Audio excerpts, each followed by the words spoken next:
Après-midi, vous ne le savez peut-être pas, mais vous êtes au début d'un marathon. Je le sais parce que j'ai déjà fait 2 années, justement. Qui est là pour la première fois? Peut-être en levant la main. Voilà, donc vous êtes les innocents parmi nous, vous ne savez pas ce qui vous attend. Il y a quelques messages encore qui vont suivre. J'ai le privilège de commencer cet après-midi et je dois dire que je suis heureux parce que vous êtes bien avec moi, encore tout frais. Et on va ouvrir la parole de Dieu ensemble et nous mettre à l'écoute du Seigneur. C'est un privilège que nous avons. Alors, je vous invite à ouvrir vos Bibles dans le livre de Daniel. Daniel chapitre 5, et nous lirons l'intégralité du chapitre.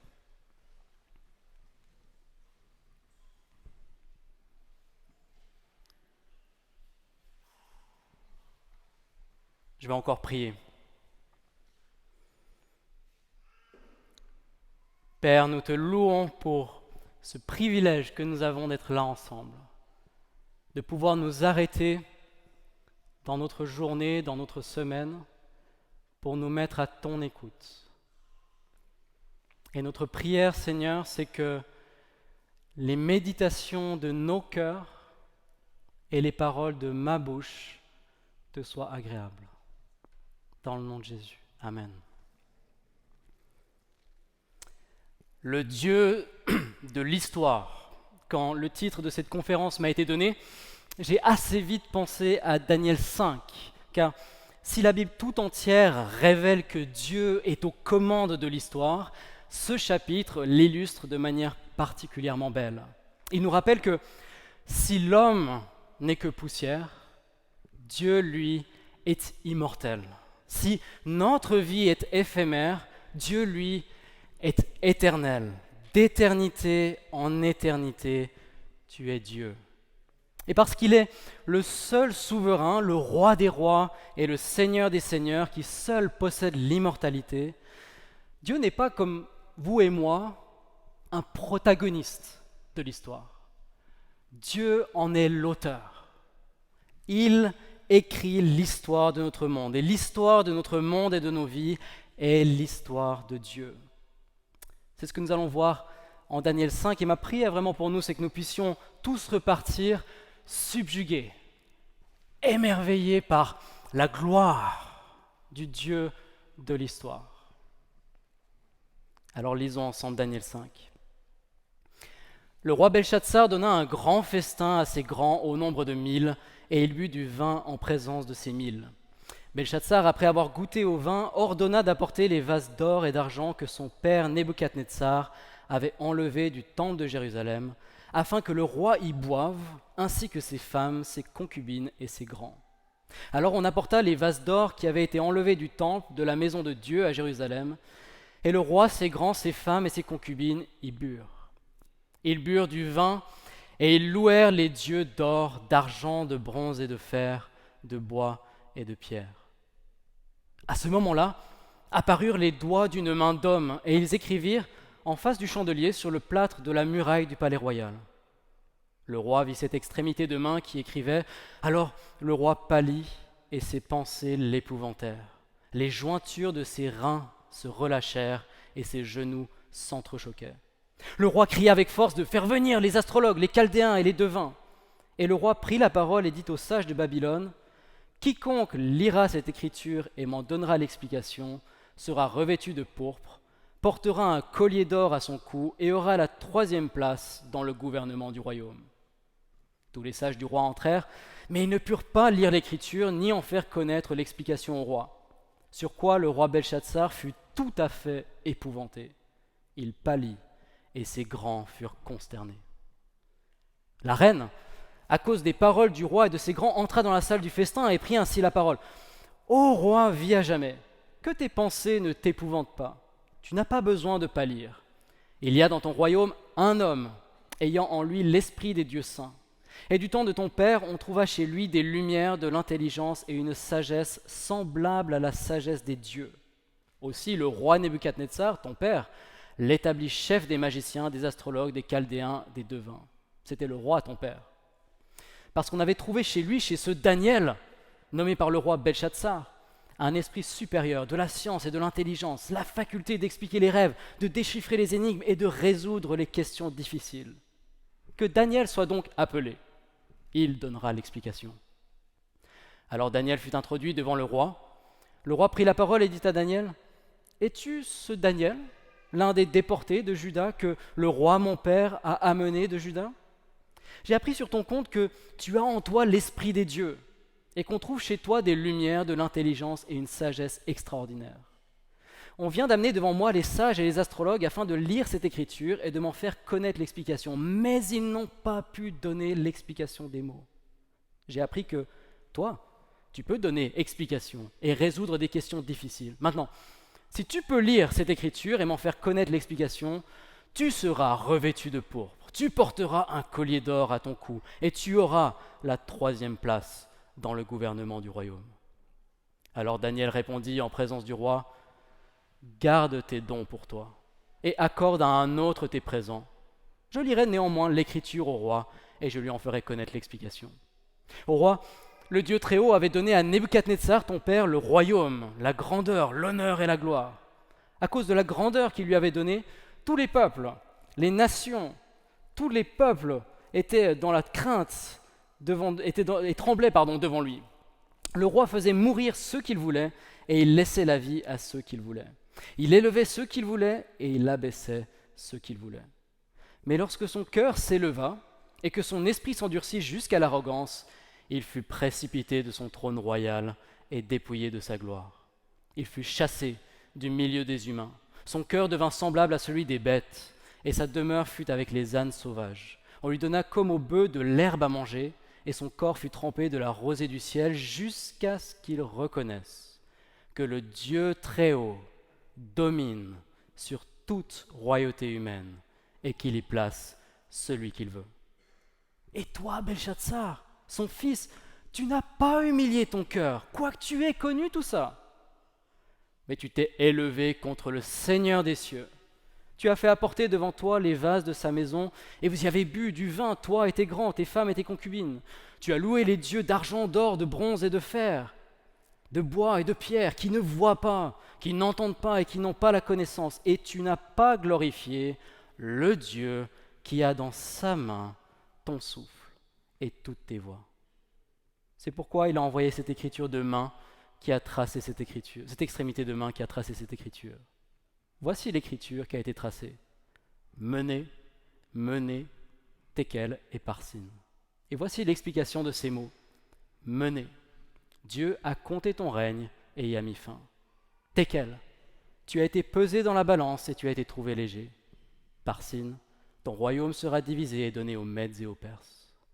Aussitôt Belchatsar ordonna de revêtir Daniel de pourpre, de lui mettre au cou un collier d'or et de publier qu'il aurait la 3e place dans le gouvernement du royaume. Cette même nuit, Belchatsar, roi des Chaldéens, fut tué, et Darius le Mède, ou Cyrus le Perse, c'est la même personne, Cyrus reçut la royauté à l'âge de 62 ans.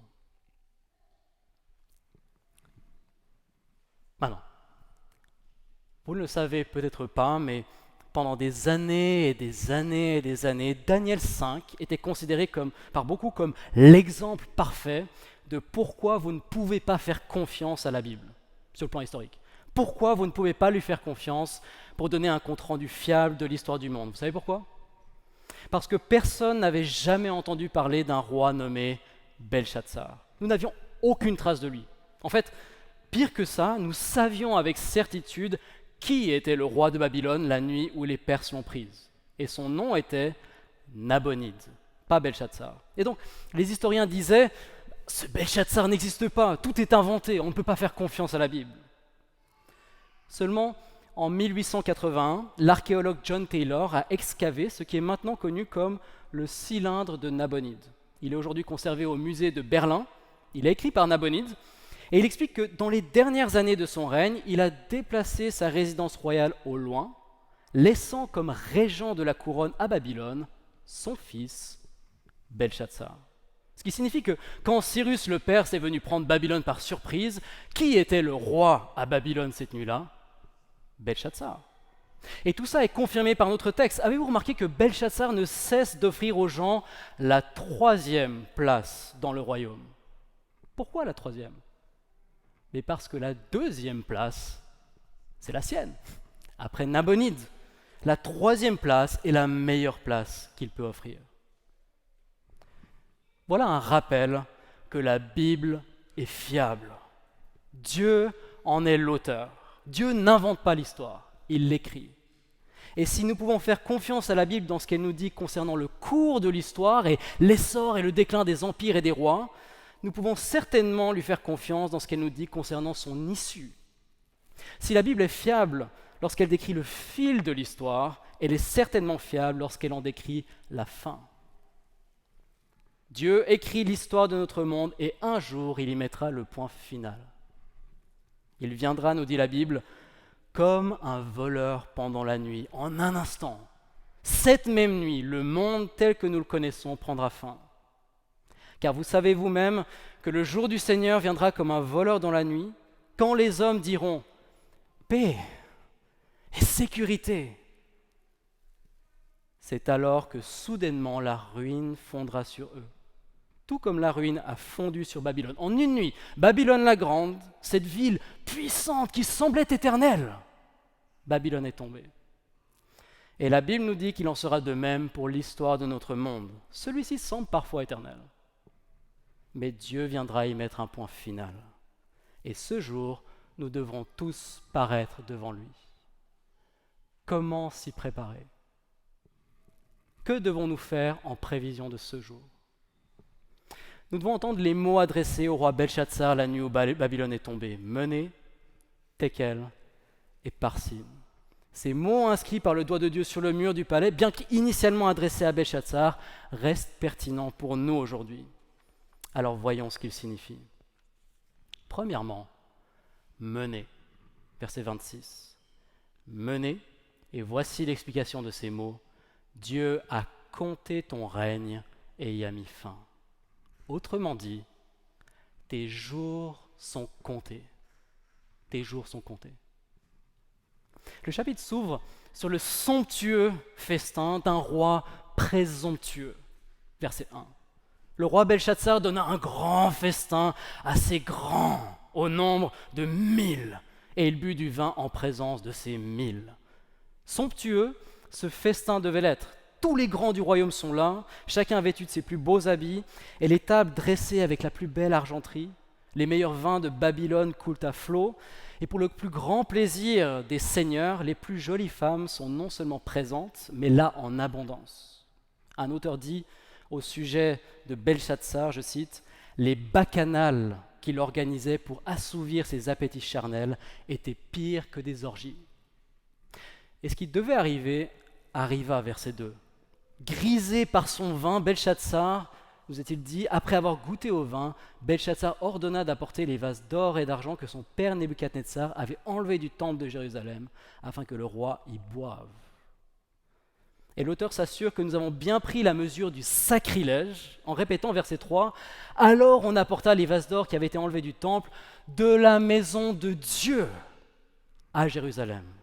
Et le roi et ses grands y burent. » Nebuchadnezzar avait certes enlevé ces objets d'or du temple de Jérusalem, mais il avait au moins eu la convenance de les entreposer dans le temple de son Dieu.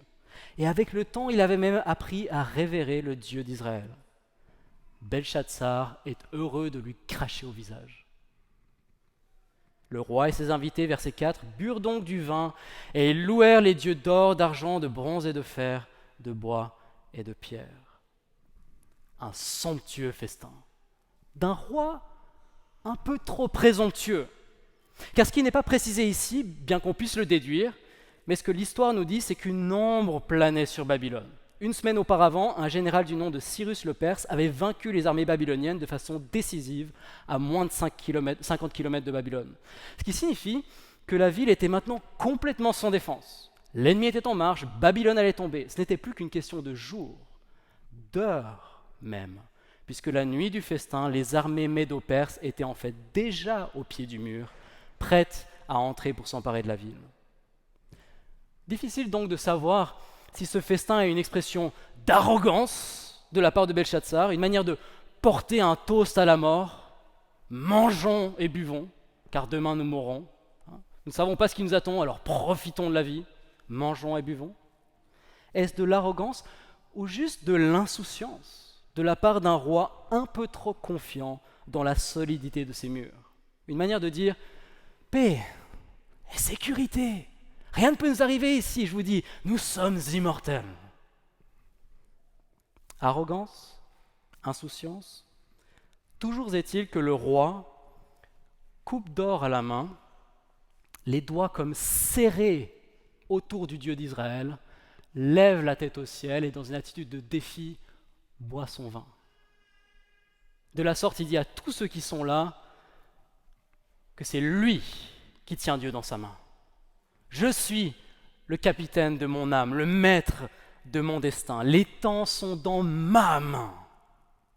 On peut presque l'imaginer cogner son verre sur la table, s'essuyer la bouche d'un geste et en commander un autre. Mais Dieu lui dit, menez, tes jours sont comptés. Tu n'as pas glorifié, lui dit Daniel au verset 23, tu n'as pas glorifié le Dieu qui a dans sa main ton souffle et toutes tes voies. Tu penses tenir Dieu dans ta main, mais moi je te dis que c'est lui qui a ta vie dans sa main. Tes jours sont comptés. Et c'est un message que nous devons entendre nous aussi. Saviez-vous que vos jours sont comptés? Saviez-vous que votre vie ne tient à rien? Que Dieu peut vous retirer votre souffle à chaque instant et que même le cours du monde prendra fin quand Dieu l'aura décidé. Nos temps sont dans sa main et nos jours sont comptés. Le croyez-vous? Vivez-vous conscient de cette réalité? Ou êtes-vous présomptueux comme Belshazzar? Pour une raison que j'ignore, j'ai l'impression qu'on a tous tendance à penser que nous sommes immortels, que ce monde est éternel, que tout va toujours continuer comme ça a toujours été le cas. Mais Daniel 5 est là pour nous rappeler que nous avons tort. Vous vous sentez peut-être en sécurité derrière les murs que vous avez érigés autour de vous. Vous pensez peut-être que la mort ne viendra jamais pour vous, que vous tenez en quelque sorte votre vie dans votre main, mais vous vous trompez. Jésus lui-même explique qu'au temps de Noé, aussi, les hommes mangeaient et buvaient, se mariaient et mariaient leurs enfants jusqu'au jour où Noé entra dans l'arche. Et ils ne se doutèrent de rien jusqu'à ce que le déluge vienne et les emporte tous. Il en sera de même à l'avènement du Fils de l'homme. Cette nuit même, Dieu peut réclamer votre vie. Aujourd'hui, le Seigneur peut revenir. Êtes-vous prêts? Les puritains en Nouvelle-Angleterre avaient une technique pour se tenir prêts. Les puritains étaient ces descendants des Huguenots chassés de France, partis s'installer aux Amériques, en Nouvelle-Angleterre. Et savez-vous ce qu'ils faisaient? Ils avaient posé sur la cheminée ou sur leur table de bureau un crâne humain, ce qu'on appelle un memento mori. Souviens-toi de ta mort, memento mori. Et à chaque fois qu'ils posaient leur regard sur ce crâne, ils se rappelaient que mes jours sont comptés. Le monde n'est pas éternel. Je ne suis pas immortel.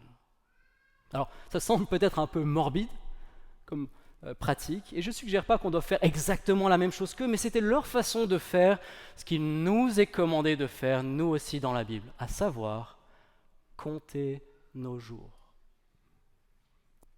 Psaume 39, verset 6. Fais-moi connaître ma fin. Quelle est la mesure de mes jours? Que je sache combien je suis fragile. Quelque largeur de main. Voilà tout. Voilà toute la mesure que tu donnes à mes jours. Devant toi, la durée de mon existence est presque comme rien. Même bien vivant, l'être humain n'est qu'un souffle. Psaume 90, verset 10. Notre vie, elle dure 70 ans, 80 ans pour les plus vigoureux. La vie passe vite et nous nous envolons. Qui connaît la force de ta colère? Fais-nous comprendre que nos jours sont comptés, ou enseigne-nous à compter nos jours, et nous aurons un cœur sage. Menez. Deuxièmement, Tekel, verset 27. Tekel, tu as été pesé dans la balance et tu as été trouvé léger. Autrement dit, tu ne fais pas le poids. Tu ne fais pas le poids. Le festin était somptueux, mais il fut de courte durée. Au moment où Belshazzar boit sa dernière gorgée, la main du Dieu vivant, que Belshazzar croyait tenir dans sa main, la main de Dieu apparaît et le doigt de Dieu se met à écrire sur le mur, verset 5. À ce moment-là, apparurent les doigts d'une main d'homme et ils écrivirent en face du chandelier sur le plat de la muraille du palais royal. Et le roi vit cette extrémité de main qui écrivait. Alors le roi pâlit et ses pensées l'épouvantèrent. Et comme personne n'est capable de lire et de lui dire ce que cette écriture signifie, nous lisons au verset 9 que le roi Belshazzar fut tout à fait épouvanté.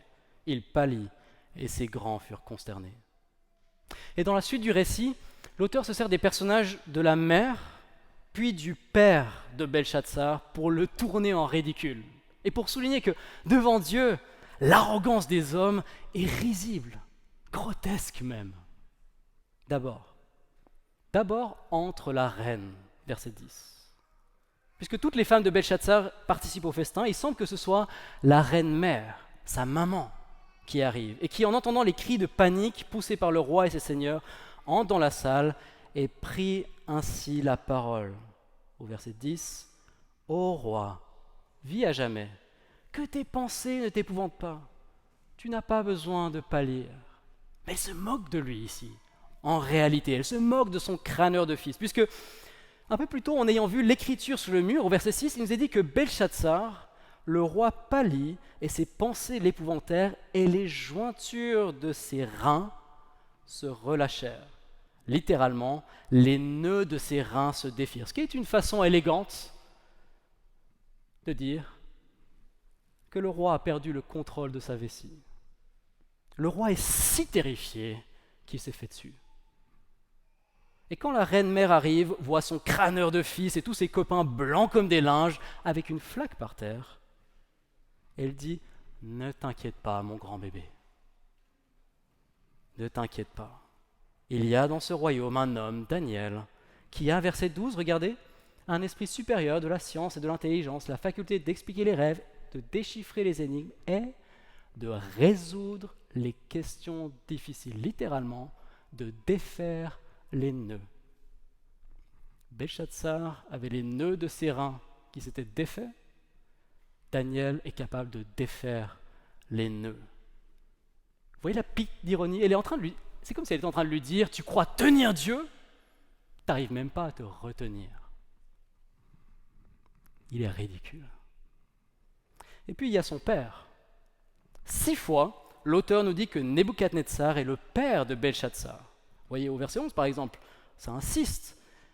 Du temps de ton père, on trouva ce Daniel qui avait de l'intelligence. Aussi le roi Nebuchadnezzar, ton père, l'établi chef des magiciens. C'était le roi, ton père. Or, je vous l'ai dit en introduction, le père direct de Belshazzar est Nabonide, pas Nebuchadnezzar. Pourquoi donc se référer sans cesse à Nebuchadnezzar comme ton père? Eh bien, vous connaissez l'adage tel père, tel fils? Dans un sens, Belshazzar ressemble à son père, Nebuchadnezzar, aussi arrogant que lui, avant que Dieu ne l'humilie. Mais dans un autre sens, Belshazzar ne ressemble en rien à son père. Et je crois que c'est ça que l'auteur souligne. Contrairement à son illustre prédécesseur, Nebuchadnezzar, qui a détruit des villes, emporté du butin, qui a construit les merveilles de Babylone et dressé des statues immenses, la seule chose que Belshazzar a fait, c'est dresser la table pour un festin. Le premier a bâti un empire, le deuxième a organisé une fête. Quel guignol! Même la pièce maîtresse du festin de Belshazzar, ces coupes d'or qui avaient été emmenées de Jérusalem, avaient été emportées par Nebuchadnezzar et non par lui. Et pourtant, Nebuchadnezzar, qui avait lui toutes les raisons de se vanter, s'est humilié et a reconnu qu'il ne faisait pas le poids devant le Dieu très haut. Mais toi, verset 22, regardez, mais toi, Belshazzar, son fils, tu n'as pas humilié ton cœur, quoique tu aies connu tout ça. Belshazzar, qui en comparaison de son père n'avait aucune raison de se vanter, pensait que lui, il était quelqu'un. C'est pourquoi Dieu lui dit « Tekel, tu fais pas le poids ». En fait, vous voyez ces 3 mots, mener, mener, tekel et parsin, ce sont en fait des unités de mesure. 2 mines, 1 shekel, et quelques pièces. C'est ça que ça veut dire, parsin, c'est quelques pièces. Et c'est comme si Dieu lui disait, attends voir, Belshazzar, laisse-moi voir ce que j'ai au fond de mes poches. Il sort sa main et il compte. 1 euro, 35 centimes et un élastique cassé. Voilà ce que tu es devant moi. Tout ce que tu es, toute ta vie, tout ce dont tu te vantes, tout ce qui te donne ce sentiment d'importance est comme rien à mes yeux. Qui a mesuré dans le creux de sa main les eaux des mers? Qui a évalué de ses doigts écartés le diamètre du ciel? Et la poussière de la terre, qui en a estimé la masse en la tassant dans un seau? Qui a pesé sur la balance les montagnes et les collines? Devant lui, les nations sont comme une goutte qui tombe d'un seau, elles comptent comme la poussière sur une balance. Les peuples tous ensemble ne font pas le poids devant lui. Ésaïe 40. Et si les peuples tous ensemble ne font pas le poids devant lui, combien moins un homme? Les poids et mesures ont été utilisés presque depuis la nuit des temps comme symbole pour représenter la justice. Aujourd'hui encore, sur les frontons des tribunaux, nous pouvons voir Dame Justice portant la balance de la justice dans une main et une épée dans l'autre. Vous voyez l'image? Et c'est cette image familière qui est employée ici quand Dieu dit au verset 27 « Tu as été pesé dans la balance et tu as été trouvé léger ». Belshazzar ne s'est pas montré à la hauteur des exigences de Dieu en matière de justice. Quand il monte dans la balance, avec toute son estime de soi et ses idées de grandeur, avec tout ce qu'il est, tout ce qu'il pense avoir accompli, la balance ne bouge pas. Rien. Cela ne représente rien aux yeux de Dieu. Et c'est là encore un rappel pour nous aujourd'hui. La Bible dit qu'il est réservé aux hommes de mourir une seule fois, après quoi vient le jugement. Un jour, nous monterons tous dans la balance. Et laisser à nous-mêmes, le verdict est le même. Trop léger, insignifiant. Saviez-vous qu'aux yeux de Dieu, toute votre vie, tout ce dont vous aimez au fond bien vous vanter, tout ce qui vous donne un sentiment d'importance ne représente rien à ses yeux. Nous n'avons rien à apporter. Saviez-vous que la seule chose que nous pouvons mettre dans la balance pour peser sur la décision de Dieu au jour du jugement, c'est notre injustice, c'est notre péché. Si nous montons seuls dans la balance, elle ne bougera pas. Nous serons trouvés trop légers. Le psaume 62, verset 10 affirme ainsi « Les êtres humains sont un souffle, rien de plus. Sur la balance à eux tous, ils ne pèseraient pas lourd. » Tekel. Et enfin, Parsin, verset 28. « Parsin, ton royaume sera divisé et donné aux Mèdes et aux Perses. » Et c'est bien ce qui s'est passé, verset 30. « Cette même nuit, Belshazzar, roi des Chaldéens, fut tué. » Son nom, Belshazzar, est un hommage au dieu babylonien Bel. Belshazzar signifie « Ô Bel, protège le roi ». Mais tous les dieux de Babylone, les dieux d'or, d'argent, de bronze et de fer, les dieux de bois et de pierre, n'ont rien pu faire pour protéger le roi de la colère du Dieu d'Israël. Et en une nuit, Babylone est tombée. Ça semble impossible. Vous avez vu Paris en venant ici? C'est ça qu'il faut imaginer. Babylone en une nuit, anéantie. Cette ville qui semblait éternelle, comment a-t-elle pu tomber? Impossible. Et pourtant, le récit d'historiens de l'époque corrobore le récit de la Bible, comme celui d'Hérodote, par exemple. Hérodote explique que le roi des Perses a placé son armée à l'endroit où le fleuve de l'Euphrate entre dans Babylone, avec l'ordre de pénétrer dans la ville par le lit du fleuve dès que l'eau serait descendue suffisamment pour que ce soit franchissable. Et son armée ainsi postée, il a ensuite détourné le lit du fleuve, et Hérodote raconte ceci. Il dit « Cela fait, les Perses qui avaient été placés au bord du fleuve entrèrent dans Babylone par le lit de la rivière, dont les eaux s'étaient tellement retirées qu'ils n'en avaient guère que jusqu'aux cuisses. On imagine la scène, ils sont en train d'entrer les armes au poing, le couteau entre les dents, l'eau jusqu'aux cuisses. Et Hérodote poursuit, « Si les Babyloniens avaient été instruits d'avance de ce plan, ils auraient fait périr l'armée entière. Ils n'auraient eu qu'à fermer toutes les petites portes qui conduisaient au fleuve, ils l'auraient prise comme dans un filet. Mais les Perses survinrent quand ils s'y attendaient le moins. Les Babyloniens célébraient par hasard en ce jour une fête.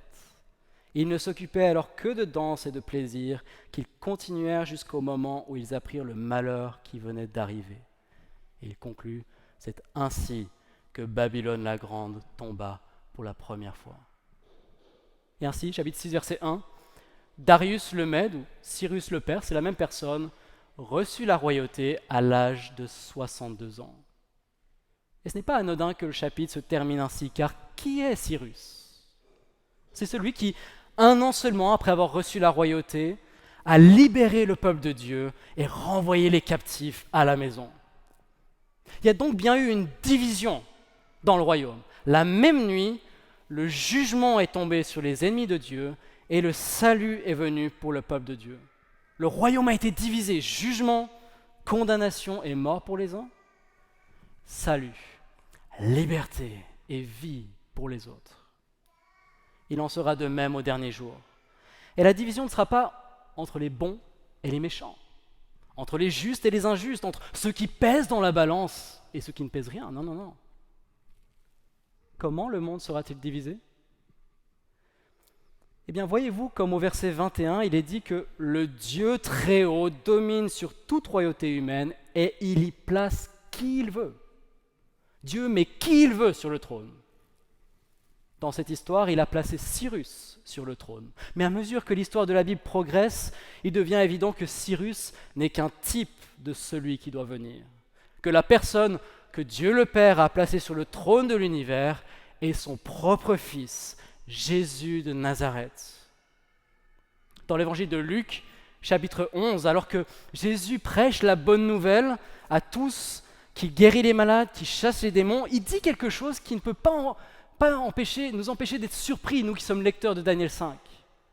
Jésus dit, écoutez les mots, « Si c'est par le doigt de Dieu que moi je chasse les démons, c'est donc que le règne de Dieu est parvenu jusqu'à vous. » Le doigt de Dieu. En d'autres termes, dit Jésus, je suis, moi, l'écriture sur le mur.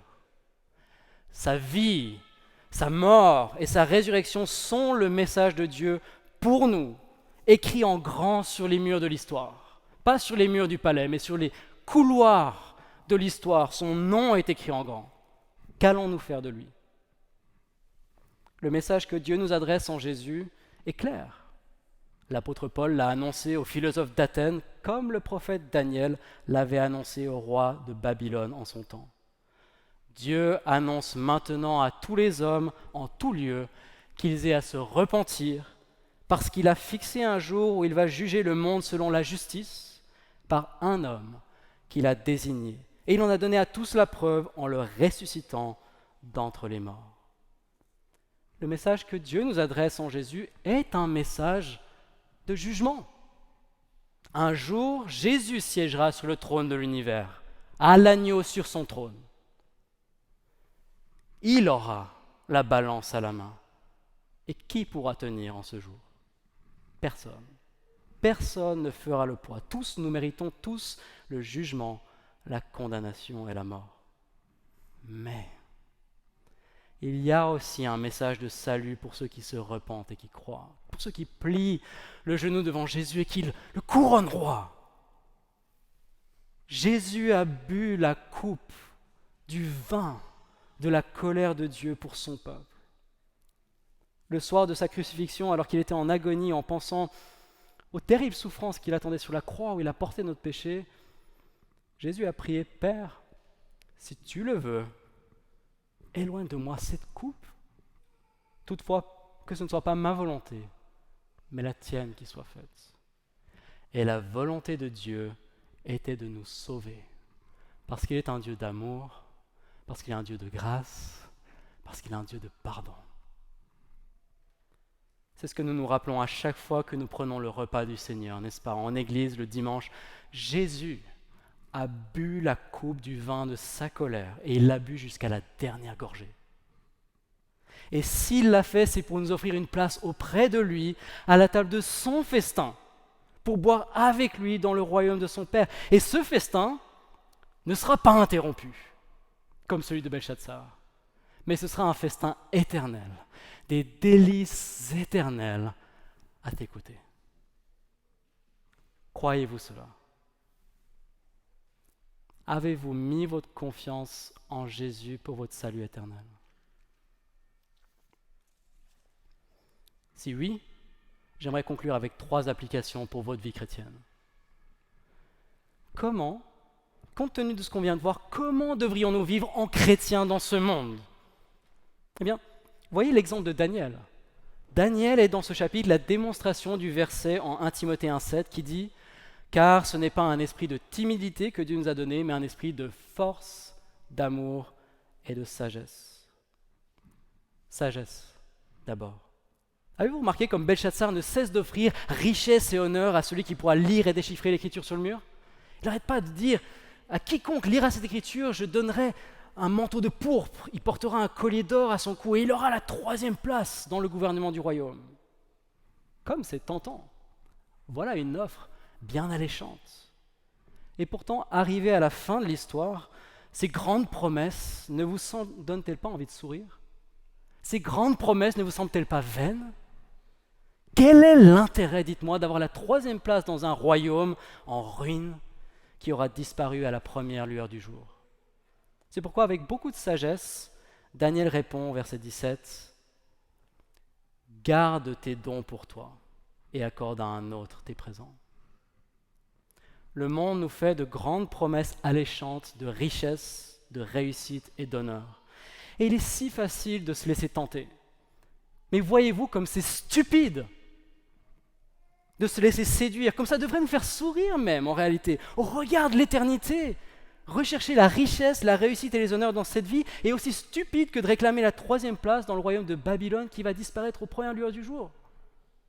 En un clin d'œil, ces choses nous seront enlevées. C'est ce que Jésus explique dans la parabole du riche insensé, dont, vous vous rappelez, la terre avait tellement rapporté, il raisonnait en se disant « Mais qu'est-ce que je vais faire de tout ça? Ah, j'ai une idée, je vais construire des plus grandes tours, je vais recueillir mon blé et mes biens ici, et alors je pourrais me dire, quand j'aurai rassemblé tout ça, je pourrais me dire « Tu as beaucoup de biens en réserve pour de nombreuses années, repose-toi, mange, bois et fais la fête. » Mais Dieu lui dit « Homme stupide !» C'est Jésus qui dit ça. « Homme stupide ! Cette nuit même, ta vie te sera redemandée. Est-ce que tu as préparé? À qui cela ira-t-il? Ainsi en est-il, dit Jésus, de celui qui amasse des trésors pour lui-même et qui n'est pas riche pour Dieu. » Voilà pourquoi nous devons apprendre à compter nos jours. Enseigne-nous à compter nos jours et nous aurons un cœur sage, dit le psaume 90. Un cœur sage, c'est-à-dire un cœur qui comprend que tout ce que les royaumes de ce monde nous offrent est éphémère, mais que le royaume de Dieu ne l'est pas. Le royaume de Dieu est éternel. Et c'est pourquoi, frères et sœurs, ça vaut la peine de mettre tous vos efforts pour l'œuvre du Seigneur et de chercher d'abord le royaume de Dieu plutôt que de viser notre confort et les honneurs dans cette vie. Ayons un cœur sage. La sagesse d'abord, la force ensuite, rapidement. Avez-vous remarqué avec quel courage, quelle audace même, Daniel s'adresse au roi ici? Belchatsar a beau nous être présenté dans ce chapitre comme un guignol, une figure de cirque, il n'en était pas moins l'homme le plus puissant au monde. Ce que Daniel dit au verset 19 concernant le roi Nebuchadnezzar était vrai de Belchatsar aussi, regardez. Qu'à cause de la grandeur qui lui avait été donnée, tous les peuples étaient dans la crainte et tremblaient devant lui. Le roi faisait mourir ce qu'il voulait et il laissait la vie à ce qu'il voulait. Ces rois de Babylone avaient tout pouvoir de vie et de mort sur leur sujet. Et c'est pourquoi tous tremblaient devant eux et ne s'avisaient certainement pas de placer un mot plus haut que l'autre. Mais Daniel, lui, n'a pas eu peur de confronter le roi avec la vérité. Une vérité difficile à entendre. Verset 22. « Mais toi, Belchatsar, tu n'as pas humilié ton cœur. » Où Daniel a-t-il puisé le courage pour parler ainsi au roi? Sans aucun doute, cela provenait de sa foi dans le Dieu de l'histoire. Il savait, verset 21, que le Dieu très haut domine sur toute royauté humaine.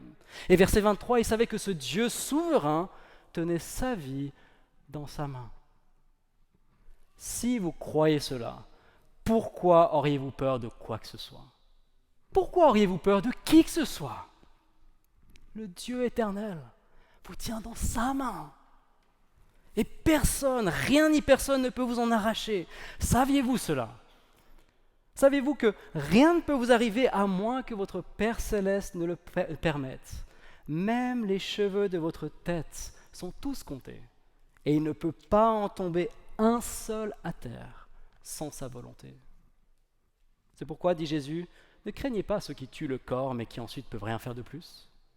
Craignez celui qui, après la mort, a l'autorité pour vous jeter en enfer. Oui, je vous le dis, c'est lui que vous devez craindre. Craignez Dieu et ne craignez rien. Voilà ce que nous dit Jésus. Craignez Dieu et ne craignez point. Il vous tient dans sa main. Sagesse, force et amour, enfin. Avez-vous remarqué comme Daniel est méprisé, comme il est moqué ici, dans le passage, par le roi et ses seigneurs? Quand on amène Daniel devant Belchatsar, ce dernier lui parle avec un tel mépris. Verset 13. Es-tu ce Daniel, l'un des déportés de Juda que le roi mon père a amené de Juda? J'ai appris sur ton compte que tu pouvais donner la signification des choses difficiles. Il paraît que, j'y crois pas trop, mais enfin il paraît que. Daniel est méprisé, moqué, et pourtant son amour pour son ennemi transparaît. On voit davantage au chapitre 4, verset 16, quand il dit à Nebuchadnezzar, le chapitre précédent, « Mon Seigneur, que le rêve et son explication soient pour tes ennemis, et son explication pour tes adversaires. » Il voit le jugement qui va tomber sur Nebuchadnezzar et son cœur est en larmes. Et cela transparaît aussi au chapitre 5, verset 22, quand il dit « Mais toi, Belchatsar, son fils, tu n'as pas humilié ton cœur, quoique tu aies connu tout ça. » Daniel ne se frotte pas les mains ni ne prend plaisir à annoncer le jugement qui attend ces hommes, mais ça lui arrache des larmes. Et ça devrait être vrai de chacun de nous. Jésus lui-même a pleuré en pensant au jugement qui allait tomber sur Jérusalem. Quand Jésus fut près de la ville, vous vous rappelez qu'il la vit, il pleura sur elle en disant « Mais si seulement tu comprenais toi aussi, ce qui pouvait te donner de la paix, si seulement. Mais maintenant c'est resté caché à tes yeux. » Paul aussi, en pensant à ses compatriotes juifs qui ont rejeté Jésus, écrit « J'ai une grande tristesse et un chagrin continuel dans le cœur, car le vœu de mon cœur et ma prière à Dieu pour eux, c'est qu'ils soient sauvés. » Avons-nous le même amour pour les perdus? Pour ceux mêmes qui peuvent être nos ennemis, qui lèvent un toast à leur propre grandeur et nous regardent, nous peut-être chrétiens, avec arrogance et mépris? Avons-nous des larmes au cœur en pensant à leur fin? Si nous croyons que Dieu écrit l'histoire de notre monde et qu'un jour il y mettra le point final, cela devrait nous remplir de zèle pour annoncer aux perdus la bonne nouvelle du salut en Jésus. Alors que Dieu nous donne de vivre avec amour, force et sagesse dans ce monde, sachant qu'un jour l'histoire de ce monde prendra fin, mais que le Dieu de l'histoire nous tient dans sa main. À lui, le seul souverain, le roi des rois et le seigneur des seigneurs, qui seul possède l'immortalité, à lui honneur et puissance éternelle. Amen.